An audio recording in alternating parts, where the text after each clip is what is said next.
Happy New Year, Hannah Brown. Happy New Year, Chris McLeish.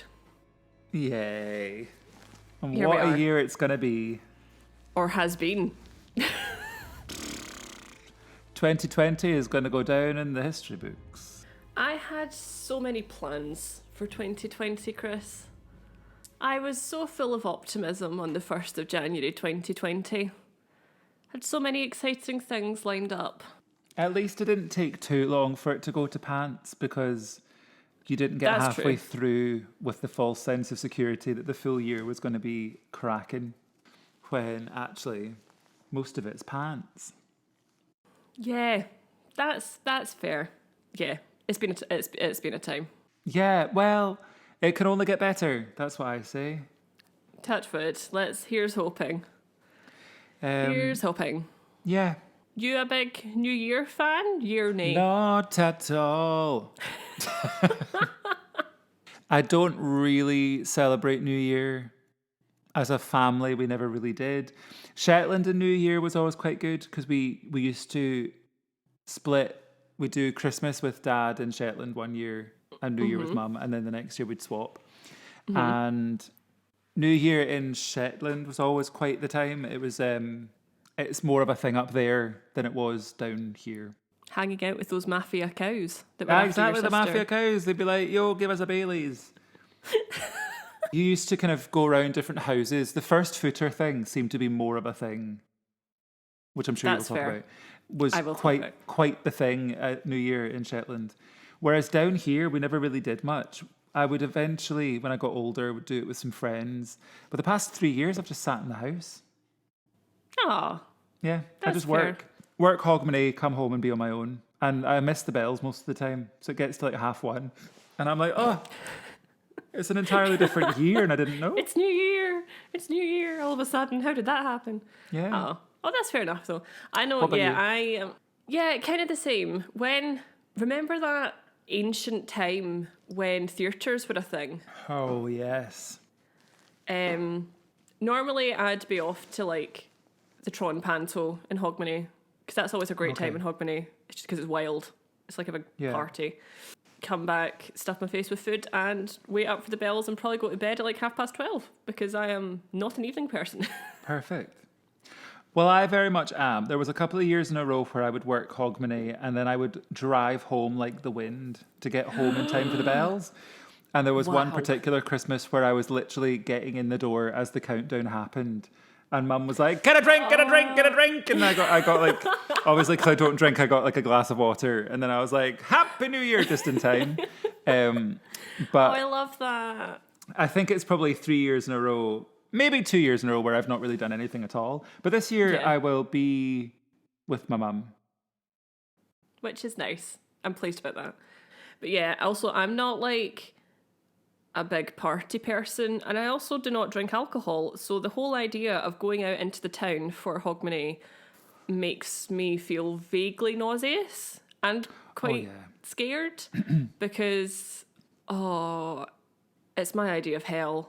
I'm sorry if you enjoy it, but it's, just, no, I just can't. I like a house party with people yes, that I I agree. know. I don't like strangers, don't like crowds, don't like Yeah. crowds of strangers, don't like drunk people, don't like drink, don't enjoy any of that stuff. So it is my worst nightmare as Yeah. well. Yeah. And also I've had friends that have done that and I've heard absolute horror stories about them not being able to get home because all the taxis are full. Nobody It has just- a good time. Nobody enjoys it. Yeah, Why right? do people put themselves through it? Do something you'd prefer.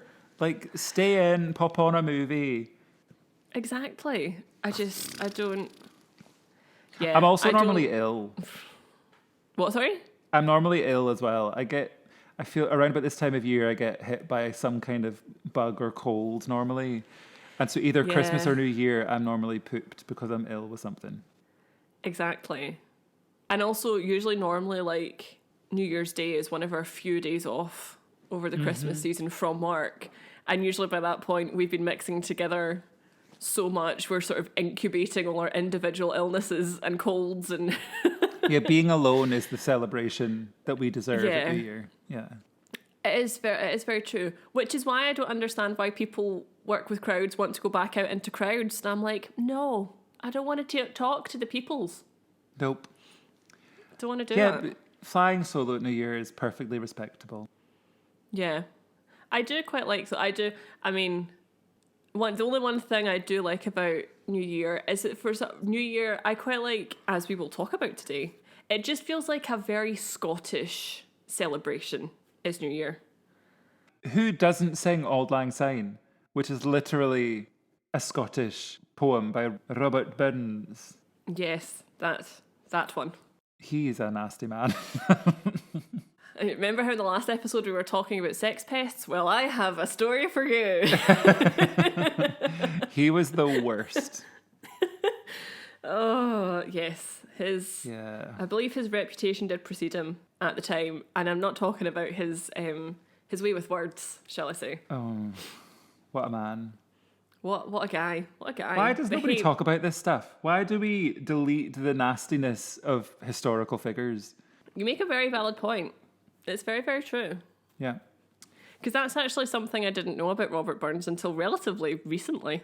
Anyway, on the topic of New Year, our little friend, the Magical Hat, has given us a New Year question. Would you believe? Happy New Year! Happy New Year! She's just so with it on what topics we're doing this week. Yeah. So She's Chris also a McLeish, massive fan of ABBA. She's also a massive ABBA fan. Are you kidding? That song came on at work yesterday and it made me think of the theatre. Why? Because that song comes on all the time in the foyer. That's very true. It does. Happy New Year! I also feel like I still have slight PTSD after that Christmas season we had Mamma Mia at the Royal. Like, I think you were doing panto at that time. I was working panto so that you year. weren't there. But wow, that was. I wish that I'd been working panto the year that Jersey. I have heard many a horror story about that time. That was the year before I joined, so. I also, just a side note, hate Jersey Boys. So It's a divisive musical. yeah, because it's terrible. So Oh, you're nothing if not truthful, and I love you for it. thank you very much. You're very welcome. Tell no lies. You tell no lies, exactly. So Chris McLeish, the Magical Hat, would like to know. Okay, I'm going to use a phrase here that we've mentioned on this episode and the one before, and I'm about to talk about it in length later on. Okay. But you'll, from the gist, if you genuinely don't know what it is, you'll get the gist of it from this question. Chris, who is your dream first footer? It can be a real person, fictional person, character, whatever you want. So let's be serious. I love Meryl Streep. Yes. She'd be great. But She would be great. why can I never think of answers to questions when I get asked a question? I mean, I'm going to struggle with this one as well. Because there's only one thing that keeps coming to my mind, and it's because I watched the film that this character is in very recently, and I can't get it out of my head. Okay, so this one might actually be kind of cheesy. Go for it. And I'm kind of okay with it. Okay. So you're very aware that I'm very close to my family. You are. And I actually think that my mum is my ideal first footer. Oh, I love that. Oh. When we used to be in Shetland, the first thing my sister and I would want to do is phone our mum. To try and get a hold of her. She normally worked New Year's, so she'd have her mobile on her because she was a nurse, and she'd be working the New Year's party in Edinburgh. And we would try our hardest to get a hold of her mobile, which was normally impossible because the networks always go mental. Well, they used to back in the day. I don't know if they're quite as bad, but the networks used to be crazy and you could never get through. So we used to try for ages to get a hold of our mum. Yeah, it's super, super cheesy, but she is essentially my best friend. So I think it's my mum is the first person that comes to mind when I think of a lot of stuff. And I know I have the option of being crazy and going for a fictional character or a cartoon character or something. Not that cartoon characters aren't fictional, but I think in reality, the person that I am closest to and the person that I would most want to see is my mum. So probably my mum. That's very nice. And that genuinely puts a smile on my face. That's good. Be- It's because- super cheesy, but Yeah, but I'm sure a lot of people feel that way, and I would have to concur and say, if we're That my talking mum. about real, yeah, if we're talking about real people, there are members of my family that I wish could. Also, it's something that we did used to do. We did used to first foot, like one of my aunt and uncles after the bells. We did that for like a good few years running, and there used to be something quite exciting about like waiting up till like 12 o'clock, and then you'd get in the car in the freezing cold, and it was always freezing outside, and then you'd like turn up, and yeah, I miss it. Missing people terribly now. It's getting ridiculous because it's just people that you're used to seeing all the time and doing these little stupid things with, and then when you suddenly can't do that, you realise, oh, actually, if I could have like a wish, it probably would be that. Would be able to like first foot people, and this sounds so stupid, be able to hug people. no, it's so true. Hugging is a really important part of being a human being. Yeah, and I feeling don't- connected to people. Yeah, and I don't consider myself a particularly like huggy person. I am. You are. No, you We are. do That's that- okay. You can't say hello or goodbye to me without there being a hug involved. Hey, do I ever argue against it though? No, this is true. This is true. Thank you. I'm a firm believer. I also don't believe in handshakes. I'm really bad. If I was to meet somebody in an interview or something, the chances are my brain would tell me to hug them, but I would force myself to shake their hand. But I would much rather just hug everyone. No, that's fair. Handshakes can be awkward. Handshakes can also be problematic in terms of like it's a very weird thing, the handshake. And Handshakes feel like kind of feel like a status statement, whereas hugs yeah. are it normalizes a person. Mm-hmm. It makes them. Yeah. I feel like it's a more grounding gesture. Yeah. I don't know what I'm talking about. That's a very no. I kind of understand where you're coming from. I do. I get it. I get it. In my profession, I have to handshake a lot because you meet a lot of people like in very quick succession, and it's very odd. Yeah, not a fan. Not a fan. And it doesn't feel like something that is like a natural thing to do. No, like- it's not. It's really not, and it's only in certain situations when it's considered like normal. Because when I first Not met a you, fan. we didn't shake hands. No. I probably hugged you. No, I probably didn't. I was probably trying to pretend to be a responsible employee, but I miss hugging as well. I do. I miss hugging, and I've got a list of people going that I can't wait to hug. I'm not gonna lie. Yeah. It's so ridiculous, but yeah, it's a funny old one. The cuddles will just last slightly longer once we're allowed to. If you know what I mean. Yeah, exactly. Everyone will just Cuddles. be standing. Hugs will linger for a while once we're allowed to. Yeah, because everyone always talks about that, like the fact that like humans need touch and need like contact, and you never think about that actually being a real thing until you're told not to do it, and you're like, but I want to hug something now. Yeah. I mean, it's the same as going into a library. I love a book. If I go into a library, you're supposed to be quiet. I'm normally quite a quiet person. Pop me in a library, I'll start screaming because it's like my brain tells me that I've got to do something and it automatically wants to rebel. Oh my god. It's a problem. I don't like being told what to do.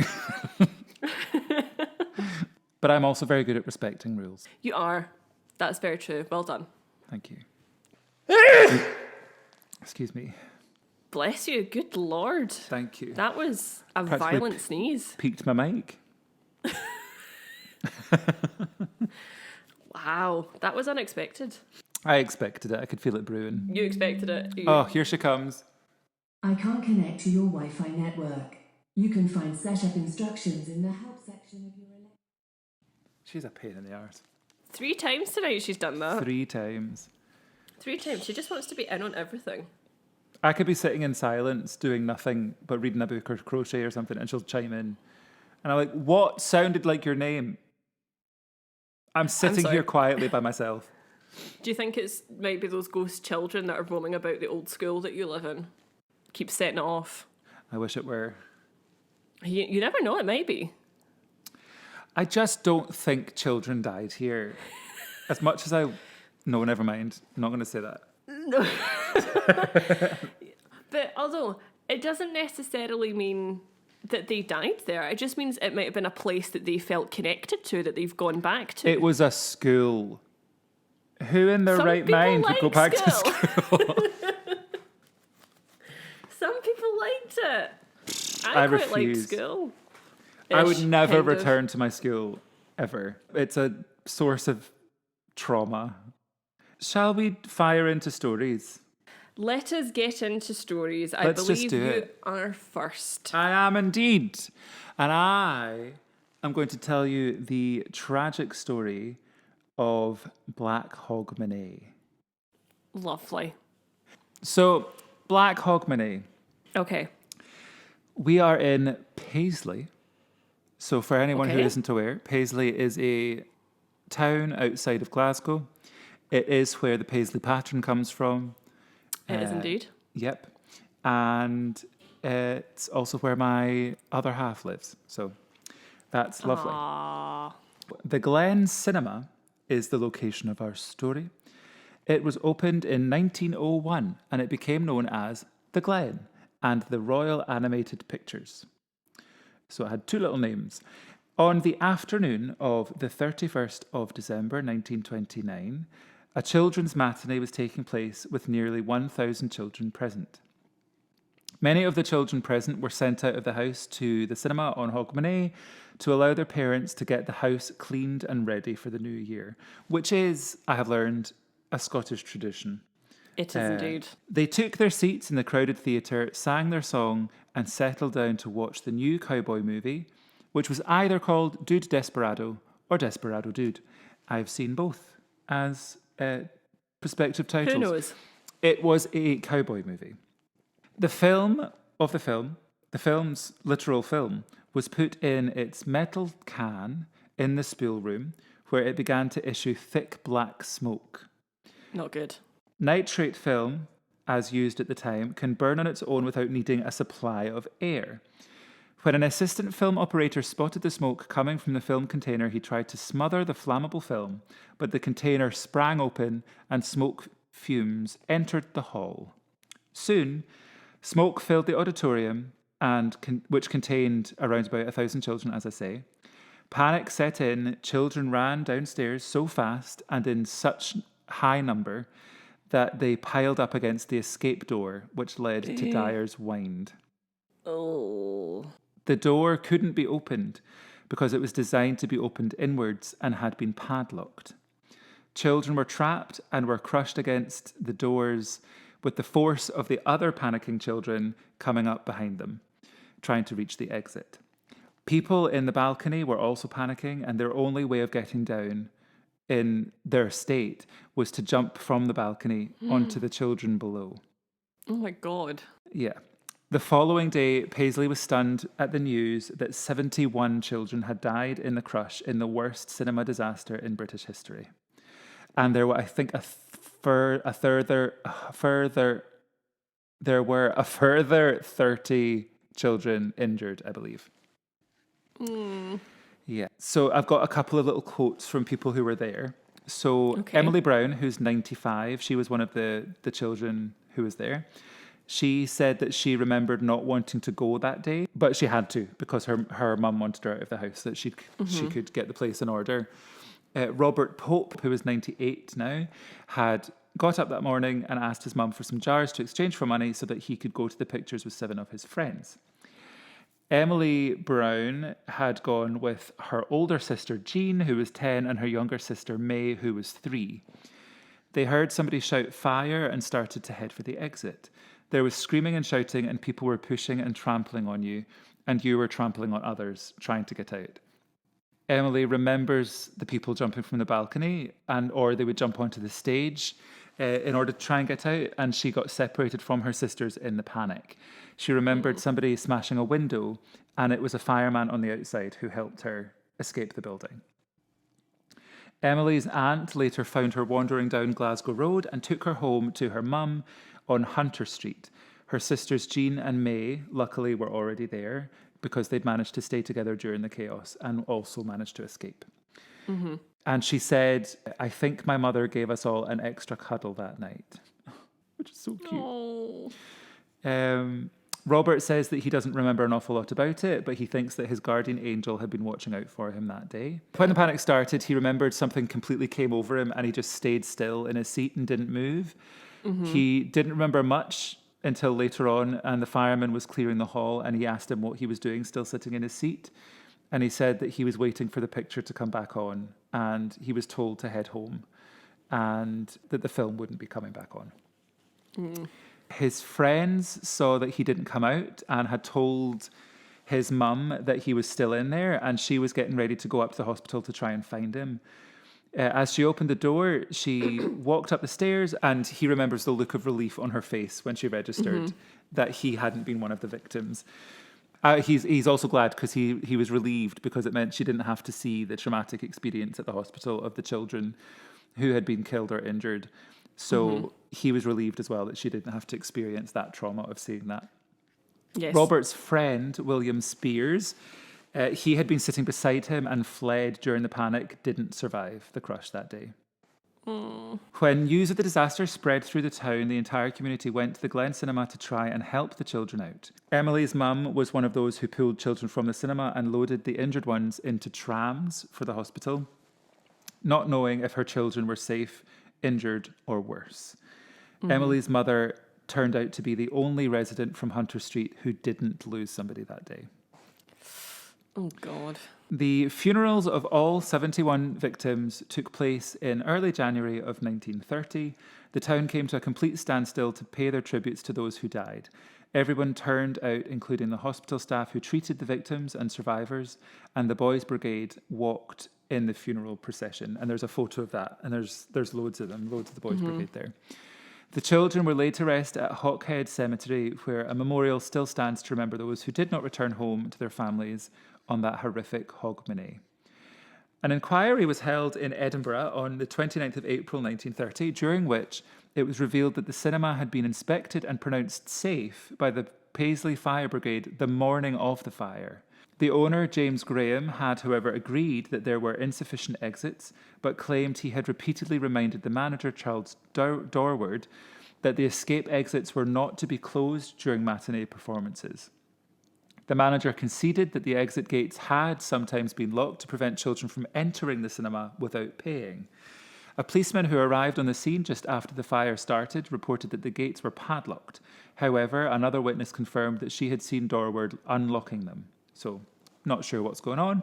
It remained unclear as to why the gates had been padlocked and therefore locking the children inside.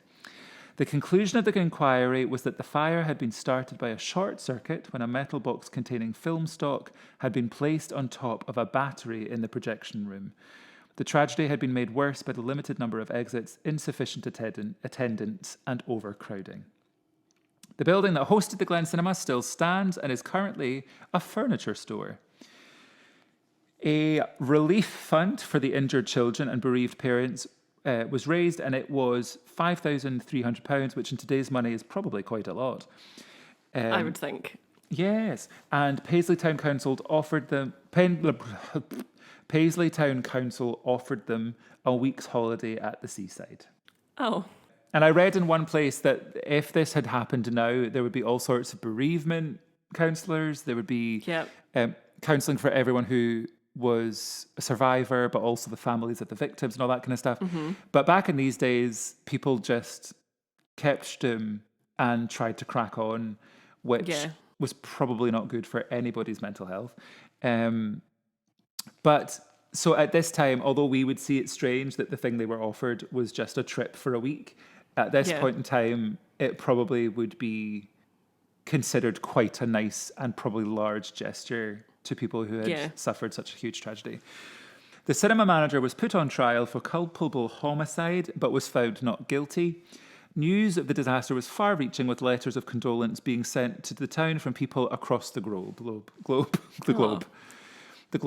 It was a very nice gesture, but I found it very difficult to say. The impact were also global, as the Cinematograph Act of 1909 was then amended to ensure that cinemas had more exits and that doors opened outwards and were fitted with push bars, as seen in the Theatre Royal and the Theatre King's Glasgow Theatre Royal Glasgow. Indeed. Yeah.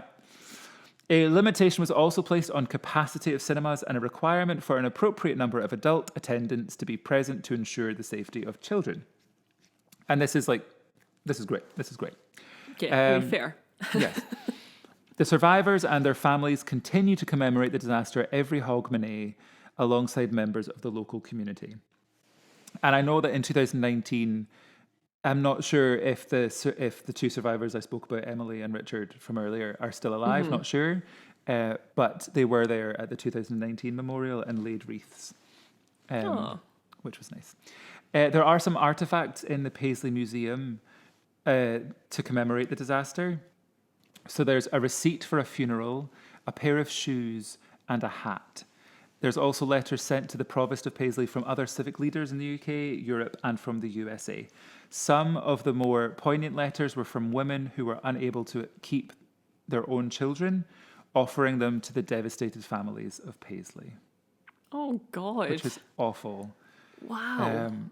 But anyway, that is the awful, awful story of the Black Hogmanay. I had absolutely no idea that that was a thing. In preparing for this episode, we were the two of us were talking about what we wanted to do, and Yes. I just came across this on a Google. I think I looked up Hogmanay tragedy or something, and this is what came up. Yeah. And it sounded so familiar because I could have sworn that I read something exactly like this, but I couldn't find much on it. Yeah. Turns out there was a very similar incident, which I think was called Victoria Hall disaster. Bear with. Yes, so the Victoria Hall disaster is a very similar situation but slightly older, from 1883. The Victoria Hall in Sunderland, England, where a total of 183 children died. Oh my God. I may do a story on this in the future, but I think it was probably, there's a lot more information on that. So I reckon I probably read this and got the two confused. But Yeah. very, very, very similar circumstances. Yeah. And it's awful. And just down the road. Yeah, that's absolutely horrendous. And also, it does kind of show it, because, like, we always hark on about, like, how ridiculous we deem certain aspects of, like, health and safety in, like, the workplace or whatever. Then you hear, like, a story like that, and they didn't think there was anything wrong with padlocking potential escape routes, because also a lot of venues probably think they're never going to have to use them in those days. Well, exactly, yeah. I suppose the cinemas would be a relatively new thing, so they maybe wouldn't be aware of the dangers of spools going up in flames or anything like that. And I don't know, the risk probably just wasn't obvious to them. Yeah, exactly. Basically, that's what it was. Like, but then there's also an element of maybe they thought padlocking would actually be safer because they're keeping children inside. The children aren't going to go wandering the streets. Some random can't come in and snatch a child. Maybe there was an element of that's what they thought they were doing. It wasn't just that they didn't think about the dangers, but they actually thought they were preventing a danger. Yeah, what they were doing was potentially like the safest option. Yeah. That's a very good point, actually, yeah. But it's now 91 years since it happened. A lot has changed. Health and safety measures have definitely improved quite substantially. Yes, I would agree. Quite but rightly. It's awful. Yeah. Because my grandma was born 1930, so she was 4 years younger than a lot of the people that probably were there. Yeah. I mean, there would be older children there as well, but it looks like a lot of them were kind of 7, 8, 9 maybe. And in that time, kids that age would have been trusted to go about totally. the streets themselves and go out Sent and play. to shops, get messages for their families. Because it was deemed to be safe. Yeah. That sounds ridiculous considering the story we've just heard, but you know what I mean? Like, it was deemed safe for kids to be, like, unsupervised on the streets. Yeah, I mean, I'm 29 and I shouldn't be left unsupervised. I mean, that's fair. We have lost you in a crowd more often than not. Oh, yes. Despite being 6'2", adios. I will find a way of getting lost. No, I'm not. I'm not that bad. You're not that bad. Although, let's be honest, in work, there's a lot of time we'll be like, where's Chris? Where's he gone? Yeah, because I've wandered off and I've left my radio and no one can find me. Usually but see, it's not because you're impulsive, it's because you occasionally leave your radio and we're like, oh, well, he could be anywhere. It's a hard job carrying a radio for 4 hours. It is. They're very easy to misplace, let's be honest here. I'll learn eventually. You will learn That's eventually. my New Year's resolution. Although I don't believe in New Year's resolutions. That what, not to lose your radio? Yeah. If we ever work again. Yeah. We'll see. Don't forget that. We still need to... Who knows what's going to happen regarding that? God blimey. Trying to be optimistic, but it's getting harder. It's getting I'm not going to tougher. lie. It's getting trickier. Yeah. To be like, yeah, we'll be opening soon. Will we? Who knows? I've had a couple of auditions for stuff at the beginning of the year, so maybe... Oh, that's exciting. I won't have to worry about ATG so much because I might be off gallivanting. We shall see. Get you off gallivanting. Fancy pants. That would be very exciting if you Would be did. lovely. At least someone in our industry should go off gallivanting. It would be so nice. It would be nice. There's one job I've gone for where the audition is in London, but the whole production takes place from home. Oh, why? Yeah, I'm like, why make me travel then? Just audition me here. Yeah, why would they make you do that? Because London's like the danger zone at the minute. Yeah, well, yeah. This production's probably been cancelled by now, to be honest. Yeah. Yeah, who knows? That's fair. It is very annoying that sometimes that London's the hub of everything, and you're like, Oh, God, I hiccuped. I was so distressed about the whole thing about London being the hub. Oh. It is a distressing thought, though. Oh, my hiccups are distressing. Because my hiccups are so aggressive. They are. They're very violent. It's a family trait and it's really upsetting. Mary's the same. Mary does she does that. It's we can't help it. You must be like the frog chorus if you're all sitting in the same room and you all start hiccuping at the same time. Do you all hiccup so in different true. pitches? We might work on it. Oh, God. It might be quite a nice little family party piece. Then you can do your recorder impression. My recorder impression. Because that's a good one too. That's up there with your Hugh Jackman. Thank you. I do have video evidence of my recorder. Which You do. I could try playing it.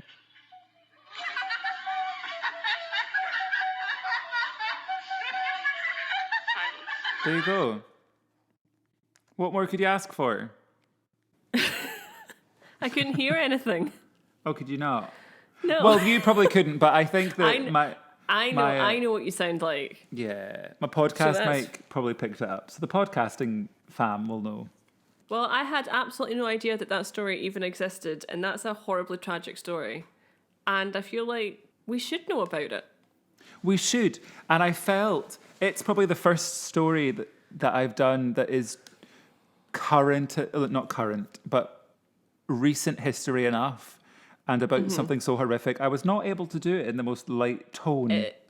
It's not a subject that you can do in a light-hearted tone. Also, It's recent. I normally like a bit of banter, but that's not a kind of story you can banter about. That's not. Maybe we can banter about my ridiculous Hogmanay traditions. I love it. So this is the party of the year, Hogmanay. Hello! Hooray! So, Hogmanay is the Scottish word for New Year's Eve, and its origins have been debated as either French, Gaelic, or Norse. None of those three things are kind of related. It believes it's somehow come from like that. Somehow. Each syllable comes from a different language. Hey, maybe. That could be true. It's believed that Hogmanay traditions are of Viking origin. Lovely. You look a bit like a Viking. Thank you very much. That's maybe Not as something you burly. could add. Not as burly, and No. you're not blonde, but you do No. look a bit like a Viking. And I mean Thank that in a you. nice way. I mean that in a nice way, Chris. Yeah. Thanks. Vikings colonised parts of Scotland starting in the 8th century. So it's a very That's a long time while ago. back. And the places they colonised included both the Orkney and Shetland Islands, Oh, I love him. as well as the Outer and the Inner Hebrides. Now, as someone who has frequented the Shetland Isles, is there any evidence left of Vikings? So they have the festival up Helia. Yes. Are you going to talk about that? I'm not going to talk about that, so you're Okay. welcome to talk about it. Well, I don't know the inses and the outses, but in the middle That's of okay. January, there is Up Helia, which is a festival, and it kind of pays tribute to a lot of the Viking bits and bobbers. And there were little museums and things that were all kind of Viking-y. There is a bit on Unst, which is the top island. Now, I might have just been told this and believed it. It might not have been true. But there's That's okay. We love a myth. there was like a hill. And Okay. on the hill, it looked like there was a fish. And I believe it was stones or like heather was grown in such a way, I can't remember, that it made it look like a fish. And that was supposed to have been from the olden days so that passing ships would know that there were fish traders. That could all be complete nonsense. I really hope it's not, because that's cool. Also, at the age of 12, it may just be that I've been told a genuine fact and I've translated it into what I just told you. So, in my head, that's been about Vikings. Okay. My dad is a potter and he used to make little Viking ornaments, which I remember being sold in various little stores in Unst. But yeah, I feel like they have murals, all sorts of murals and Yeah. artwork and things like that pay tribute to the Viking origins. Yeah. Cool. Thank you. I was just interested because they kept saying online, oh yes, there's lots of stuff to do with the Shetlands, like, and Orkney's like remembering. I'm like, is there? I can ask a real person that was there. Yeah, I from don't what I trust can your remember. internet. I haven't been to Shetland since I was about 14 or 15. So, but we were there pretty high frequency between the age of 8 and that. So, Yeah. yeah, No, that's that's fair. just from what I can remember. Excellent. The Norsemen paid particular attention to the celebration of the winter solstice, or the shortest day, which I believe we have already talked about. You're in so our welcome for me previous stealing episode. that topic. I'm so sorry. Oh god. Also, you've spoken about this as well. This is so. Oh, no! How strange. Dating back to the Protestant Reformation, that Christmas was effectively banned in Scotland until 1958, and Yeah. Boxing Day became a national holiday in 1974. That's they not had that to- long ago. Exactly. So they had to wait a wee bit before they eventually got like the full. Now, do you... like- Sorry. Yes. Is Boxing Day... I remember being told Boxing Day was called Boxing Day because it's when you boxed up all the presents you didn't want and you gave them away. Is that Right. true? Or is there a That's different not- reason it's called Boxing Day? There's two versions that I have been told. One of them is to do with presents, but it's not that. Okay. Although I quite like that one. The one I've heard is that Boxing Day was the day that employers would give their employees presents. Oh, that's nice. And the other one that I have heard is that it used to be something to do with the church, and it was something to do with like boxes that you'd put like monetary donations in, and they'd be like handed out the day after Christmas. Fair enough. But I can't tell you conclusively which one is the right one. But I like yours. Thanks very much. I do feel like it was probably just me being told some shenanigans and I believed it. Do you think someone's told you that when you've caught them boxing up your present? No one has ever boxed up a present I've given them because my present giving is second to none. Oh. So this banning of Christmas effectively meant that celebrations were simply just moved to the 31st, because you could kind of get round it if you said it was for like a Hogmanay party. So that's kind of why in Scotland a lot of people make a bigger deal at Hogmanay than they do at Christmas. Purely from history, that's why they do that. Yeah. And across the years, several traditions and superstitions, you know I love a superstition. Me too. I do. Have become associated with Hogmanay. So how many do I have? 4, 5, 4.5. Okay. And these are ones that I think, or that I found that are still like present today in like today's society. So the first one is redding the house, which you have touched upon in your story, to be fair. I did. Oh, I did. see. Yes. So cleaning is often heavily associated with getting oneself ready for the new year. It is said that on Hogmanay, before the bells, one must give the house a thorough cleaning, remove any old ashes from the fireplace, and repay any outstanding debts. That would take me longer than one day to clear up all my debts, just saying. Yeah, thank you, student life. Thank you. Thank you, student loan. So the idea behind this tradition is that you are greeting the new year with your finances in order and a clean, tidy home. Nice. Well, I mean, the clean, tidy home thing, fully relate. I was literally going to say that I feel like this one applies to you a lot. I don't think you'd have to do much cleaning in Hogmanay, would you? No, because I just like to keep my place in tip-top ship shape the whole time, all year round. Exactly. So you'd be absolutely fine. Yeah. You wouldn't be doing any last minute trying to polish down your ornaments. Other versions of this tradition involve carrying a smoking juniper branch throughout the house before all the windows and doors were opened, and this apparently was to clear the air inside the house, and it was also intended to chase away evil spirits and disease. So it's a little bit like your Christmas one. It's very similar, but it's a different branch. It's a different branch. I don't know That's what the interesting. significance of juniper is. That's kind of interesting that maybe like different seasons and different occasions require different branches. It's very pagan, very Wiccan. I like that. It is. I do like that. I do like that too. We are very much kind of like born out of the kind of pagan tradition up here in Scotland. A lot of our traditions are based on old pagan practices, which I kind of knew more. I kind of wish I knew more about, because I do find it quite interesting. This is the perfect podcast to just force ourselves to investigate it for the sake of... I mean, you're not wrong. You're not wrong there. Another tradition, which we have now mentioned multiple times, but I will explain what it is first footing. Yeah. Yay. So a first footer is the first person to enter through the door of your home on New Year's Day. So it's basically like your first visitor to the house in your new year. Preferably, it shouldn't be someone that already lives in your household. And if possible, it should also be a tall, dark-haired male. I mean...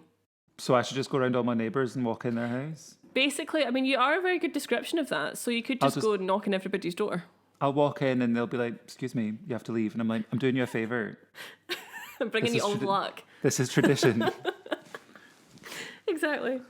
And the first footer should bring some sort of gift with them. Oh no, I don't know my neighbours that well. I mean, fair. Traditionally, it would be either coal or coins or whiskey or a Scotch bun. Lovely. So here's the thing with coal, is that Santa obviously gives coal to bad children. He does. Little does he know that it's pig and cold in Scotland sometimes. So coal's actually a hot commodity. Exactly. It would have been great. Yeah. So that's very nice of the Scottish people to nip round with coal. Yeah, that's very true. And when I was researching this, I didn't know what a Scotch bun was. So I looked it up. Do you know what it is? I don't think I do. Is it just like a fruit bun? It's like a fruit cake, but apparently it's wrapped in pastry. Ew. It sounds like a bizarre delicacy. Sounds like an amalgamation of puddings that shouldn't be together. Yeah, it's very odd. Very calorific. We do love a calorie up here in Scotland. We do. Let's be It's probably honest. also chocker full of things like duck fat and pig Yep. spleen. But the first footer will determine the luck of that household that they enter. However, did you know there's actually rules as to who should and who shouldn't be a first footer? I didn't know that. So there is. So apparently, historically, often women and either light or red-haired men are considered unlucky first footers, which is awkward because I first footed a lot of people, so I'm very sorry. If it's my fault, I do apologise. And apparently it's also deemed incredibly unlucky to first foot without a gift for the household. What if you yourself are the gift? You're lucky that I've come around to see you. Exactly. That should Don't we expect should too be much. honoured in ourselves if that happens.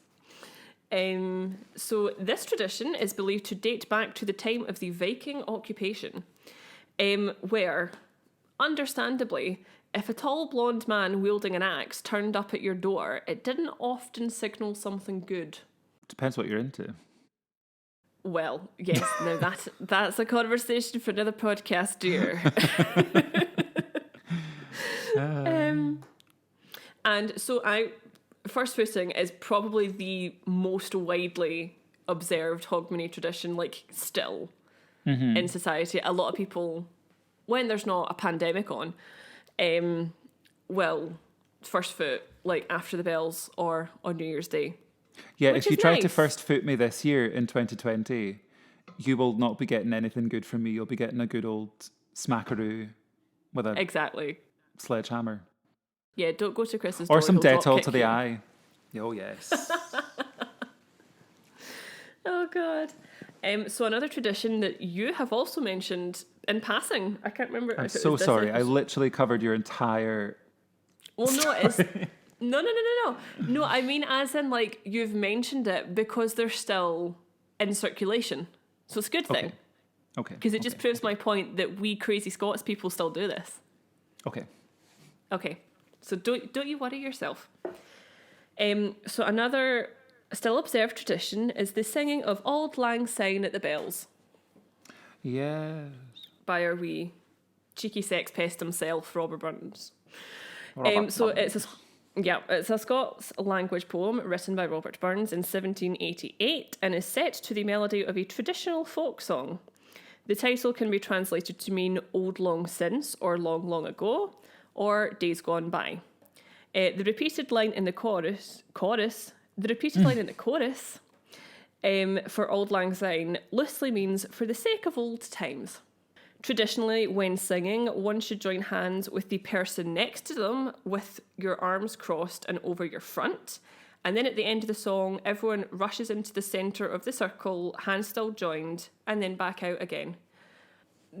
One thing that my family used to do was to go to like a hotel for a meal or like a dinner dance on New Year's Day, and seeing people do that in Auld Lang Syne, it just like brings back sort of memories of lots of drunk adults trying to do that and like tripping over their own feet, Yeah. etc.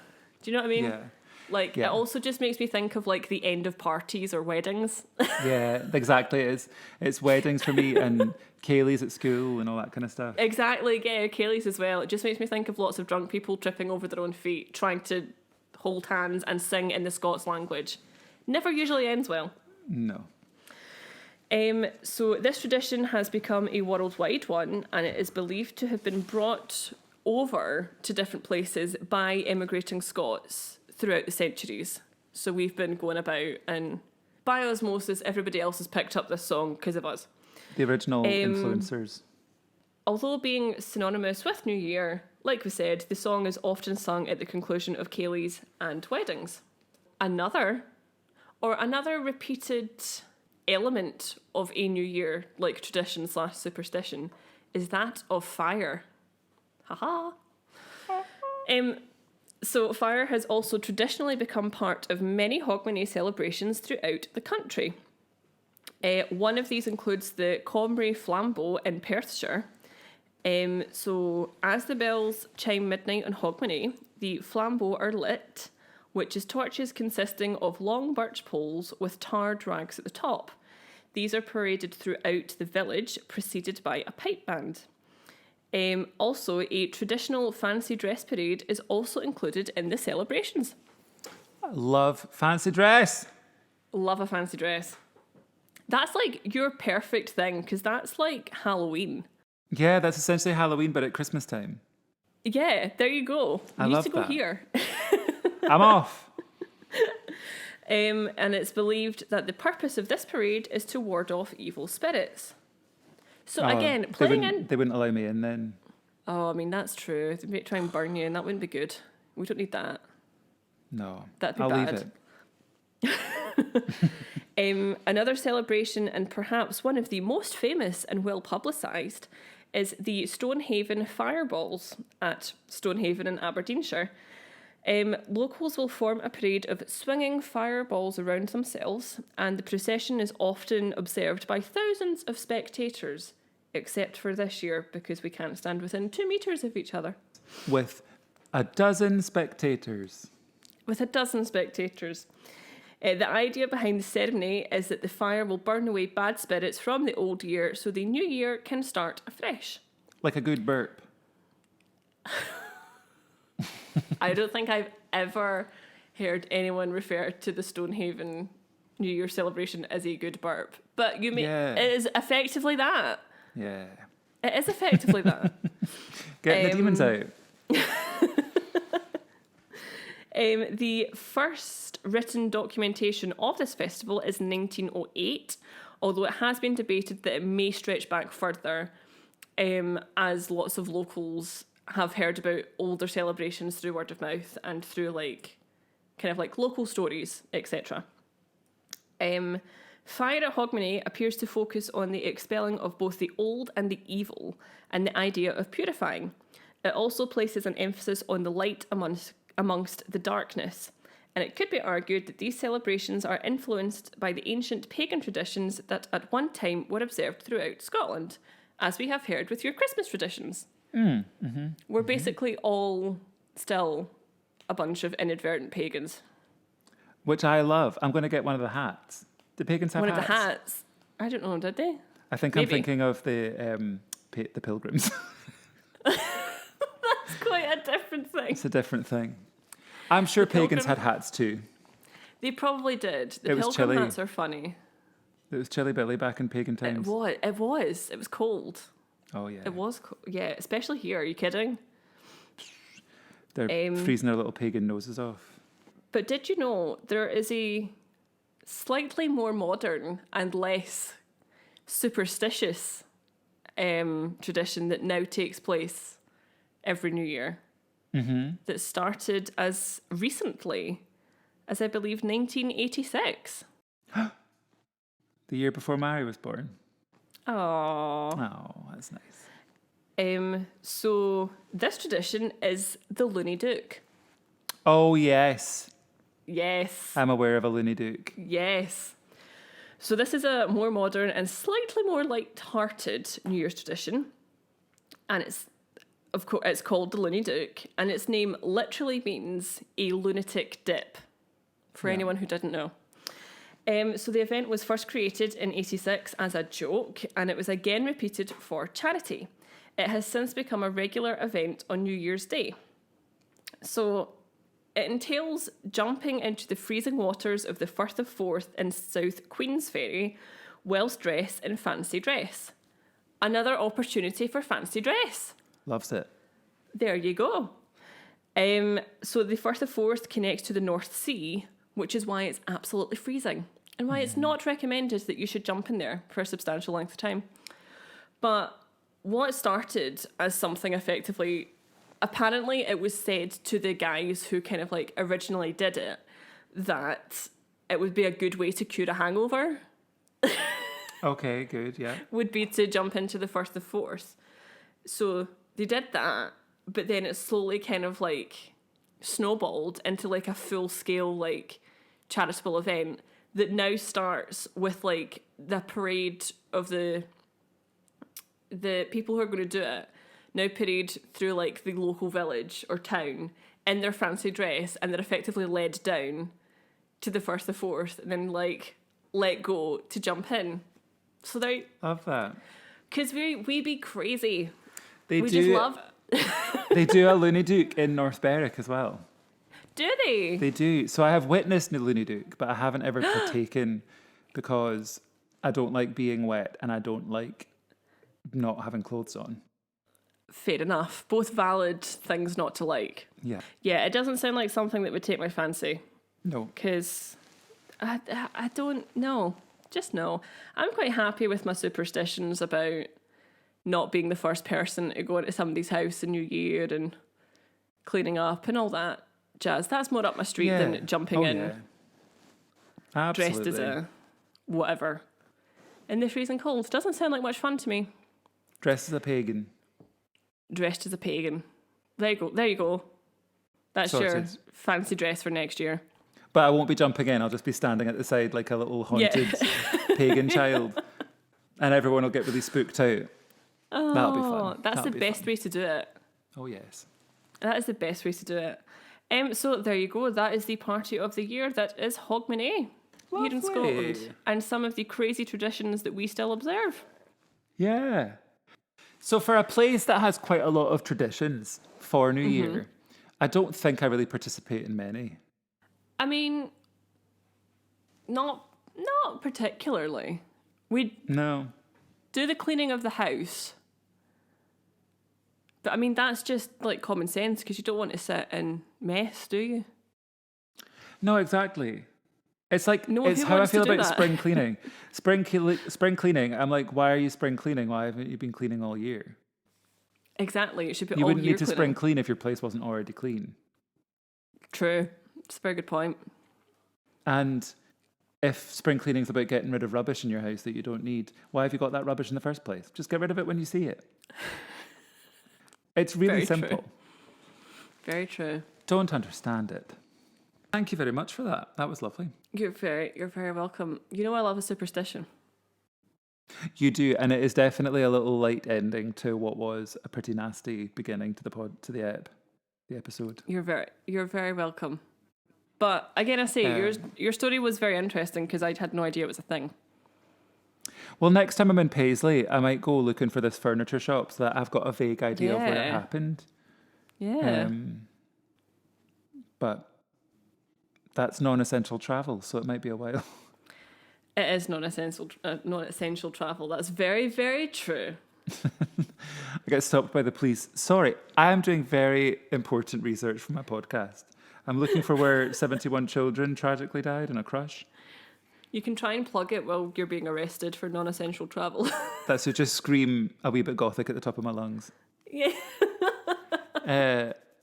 Yep. Probably would not benefit me in any way. Also, at this point, I forgot to say, you will have heard episode number 2 of our wee Gothisodes. We will have. So hopefully that- you enjoyed it. Yes. And we will hopefully do more of those kinds of things if people enjoyed it. And Exactly. yeah, just little branches off for little mini episodes of Little mini various episodes. things. Yeah. Did you just as like a side note, did you feel weird recording yours? Because I felt very bizarre sitting effectively talking to myself. I think I treated it like I was doing a monologue, Oh, that's fair. Yeah. which I do quite a lot. So Yeah, you're it didn't used to that. feel too strange for me. Yeah. But it was still a bit odd. I haven't sat and done something as long as that in a oneer. But yeah, if I think of it as a monologue, it's less strange. As always, please like us, rate us, subscribe to us, tell us anything you want us to cover. Pop onto the Instagram and the Facebook at A Wee Bit Gothic and have a look at all the photos and stuff there that we've got. Exactly. We do appreciate it. And thank you for all your interaction and support during the end of 2020. And fingers crossed we'll be on to very exciting things in 2021 with this. It can only get better. Let us hope that is the hand the universe is going to deal us. That would be Hopefully. nice. Yeah. But I hope you all had a very, very Merry Christmas and Happy New Year. And Happy New Year. yeah, enjoy. Goodbye. Was that Gothic? A wee bit.